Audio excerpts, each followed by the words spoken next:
एक दिन भगवान के बाल गोपाल उपवन में बगीचे में खेल रहे थे तो एक विशालकाय गिरगिट को उन्होंने देखा। भगवान से आकर के बतलाया। भगवान वहां पर पहुंचे और भगवान के चरण स्पर्श मात्र से वो नग नाम का राजा बन जाता है। भगवान ने पूछा आप कौन हो?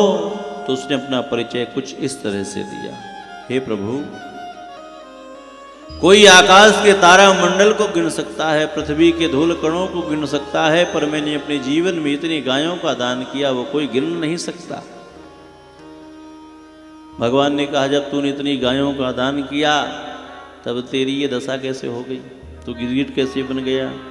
उसने कहा प्रभु एक गलती हुई मुझसे, मैंने एक गाय का दान 2 बार और अलग अलग ब्राह्मणों को कर दिया, यही अपराध मुझसे हुआ। वो दोनों झगड़ते हुए मेरे द्वार पर आए पर मैं कोई निर्णय न कर सका,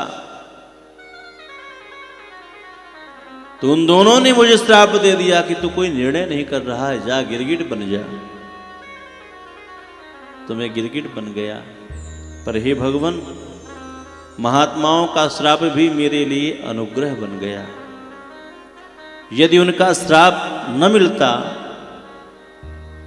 तो शायद आज आपके दर्शन नहीं होते, आज आपको मैं देख नहीं पाता।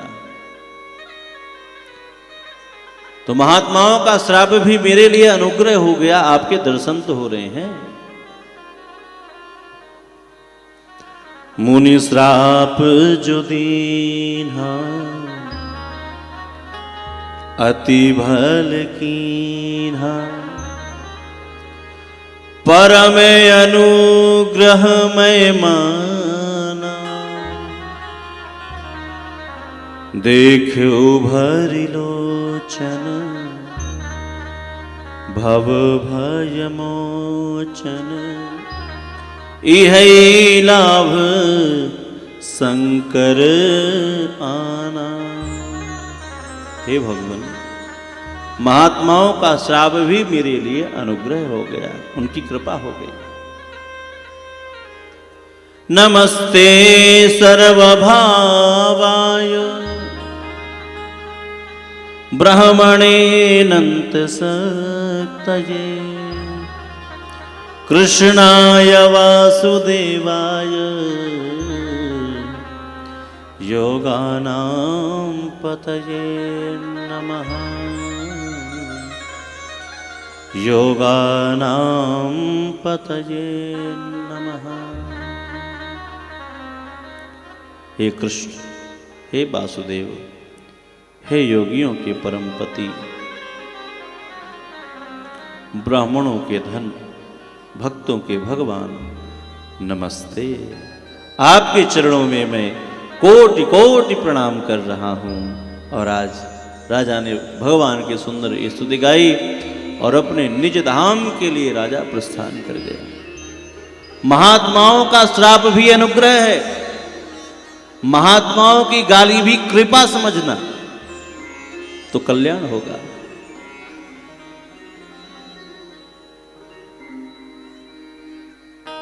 महात्मा यदि क्रोधित होकर के तुम्हें गाली भी देवे तो समझना कृपा हो गई। चित्रकूट के पास एक जगह है धारकुंडी, सिद्ध स्थान है। वहां के महाराज जी जिसे डंडा मार दें क्रोधित होकर के, यदि डंडा लगा दे उसे तो समझ लो उसका कल्याण हो गया, उसके वारे न्यारे हो गए। आज भी प्रमाण है इस बात का। तो महात्माओं का श्राप भी, उनका क्रोध भी तुम्हारे लिए अनुग्रह है प्यारे, जीवन में याद रखो, याद रखिए।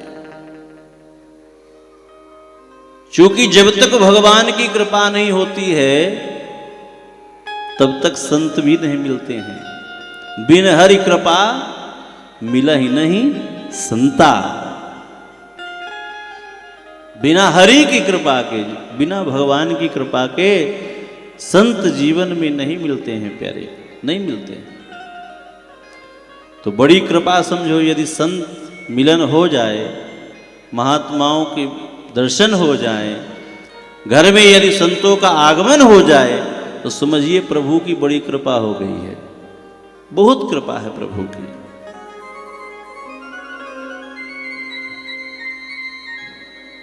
ना जाने किस वेश में नारायण मिल जाए, ना जाने किस वेश में प्रभु कब हमारे द्वार पर आ जावें, यह हम नहीं जानते हैं प्यारे।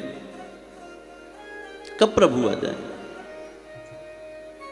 और भैया जो संत महात्मा होते हैं ना, ये हमारे घर के पास वाले बिजली के खंभे होते हैं। जैसे बिजली आपके घर में आती है तो सीधा पावर हाउस से थोड़ा ही आती है, वो तो घर के पास वाले खंभे से ही आती है कि नहीं।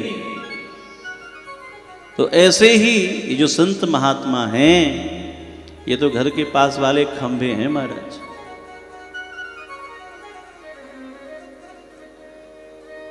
तो हमारे घर में, हमारे जीवन में,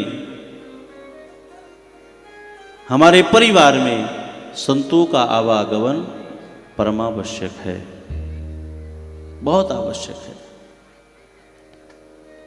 आज भगवान ने अपने पुत्रों को समझाया, हे पुत्रों, जीवन में एक बात याद रखना, यदि समय में दवा मिल गई, यदि आपने विष पी लिया है और यदि आपको समय में दवा मिल गई तो उस विष से आप बच सकते हो। पर यदि तुमने कभी किसी संत का, कभी किसी ब्राह्मण का अपमान कर दिया और उनके मुख से यदि कुछ विष निकल गया तो उस विष से तुम नहीं बच सकते हो। तो जीवन में याद रखना, कभी अपने से बड़े बुजुर्ग का, संत महात्मा का अपमान नहीं करना।